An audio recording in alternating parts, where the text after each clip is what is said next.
देखिए, इसमें सरकार की बहुत सारी स्वास्थ्य के क्षेत्र में स्कीम चल रही हैं, जिसका आम जनता को कई बार सही तरीके से जानकारी नहीं होती है, या होती है तो आधी-अधूरी जानकारी होती है। तो एक प्रयास है कि आप सब लोगों के माध्यम से जो हमारी स्कीम्स हैं, वो सारी जनता तक पहुँचे, उनकी जानकारी पहुँचे, और उसमें हम लोगों ने क्या अचीवमेंट किया है, वो भी हम बताना चाहते हैं कि हमारा जनपद इसमें कहाँ स्टैंड कर रहा है। मुख्यतः 3 कार्यक्रमों को लेकर के वैसे रखी गई थी ये, जैसे कि Akhil Bharatiya digital mission ABDM, जो एक प्रधानमंत्री जी का एक एम्बिशियस एक प्रोजेक्ट है, दूरदर्शिता इसमें भरी हुई है कि इसमें सभी जो हमारे जो नागरिक हैं उन सबकी एक आभा आईडी बनेगी, और जैसे कि आधार कार्ड होता है उसी तरीके से एक आभा आईडी बनने के बाद उसका सारा हेल्थ रिकॉर्ड उस आईडी के माध्यम से उसके एक उसके नंबर के ऊपर सुरक्षित रहेगा। वो कहीं भी उसकी ज़रूरत पड़ती है तो उसमें उसकी पूरी हिस्ट्री रहती है कि क्या उसका ट्रीटमेंट रहा है पिछले दिनों, क्या उसकी जाँचें हैं, वो सब चीज़ रहेंगी।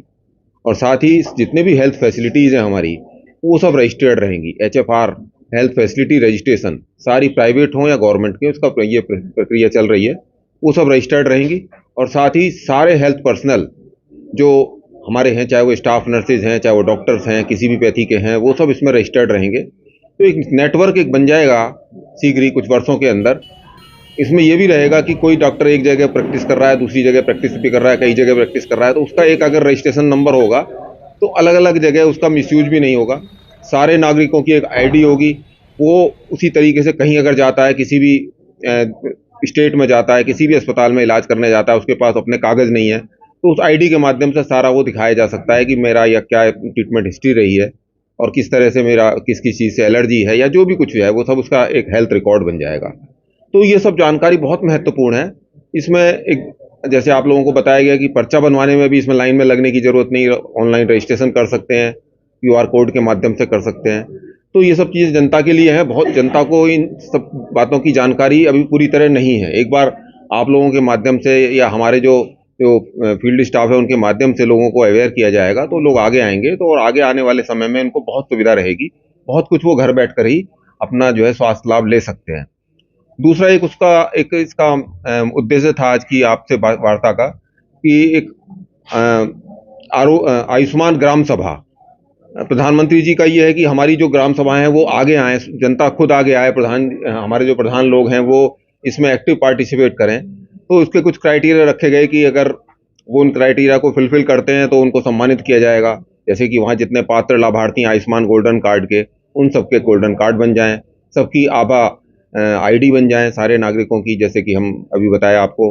और साथ ही साथ जितने भी 30 साल से ऊपर के लोग हैं, उनकी सबकी जाँच हो जाए, शुगर के लिए, ब्लड प्रेशर के लिए, या अगर कोई कैंसर, कॉमन कैंसर्स उनके इनिशियल स्टेज में यानी शुरुआती स्तर पर स्टेज पर हैं, तो उनका पता लग जाए। तो अगर सबकी वो जाँच हम एक बार वर्ष में करा ले जाते हैं उस गाँव में, तो हम उस गाँव को आयुष्मान ग्राम सभा घोषित किया जा सकता है उनको।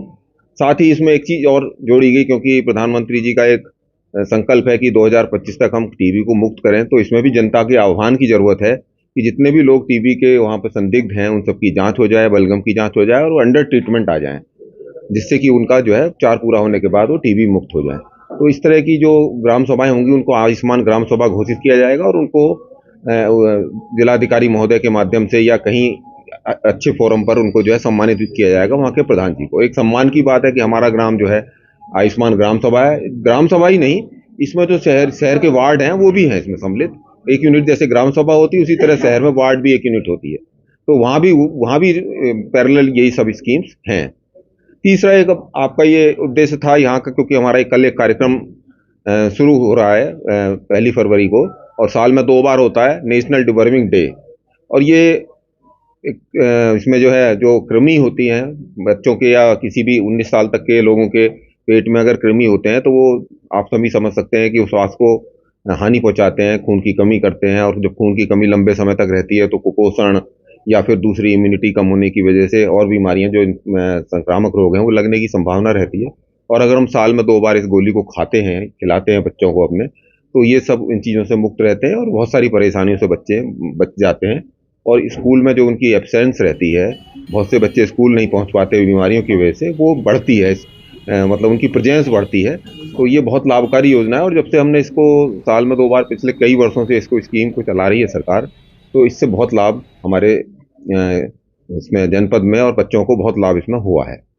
साथ ही साथ आपको हमने बहुत सारी स्कीम्स के बारे में बताया जो हमारी पुरानी शुरू से जब से एनएचएम आया तब से स्कीम चल रही हैं, और उन स्कीम्स में हम लोगों ने क्या उपलब्धियां हासिल करी हैं, उन सब चीज़ों के बारे में आपको बताया। और आप सबसे ये अपेक्षा रहेगी कि इसको आप अपने चैनल के माध्यम से या प्रिंट के मीडिया से हैं तो प्रिंट मीडिया के माध्यम से इसको ज़्यादा से ज़्यादा जनता तक पहुंचाएं। इससे लोग इससे लाभान्वित हों सारी स्कीम से।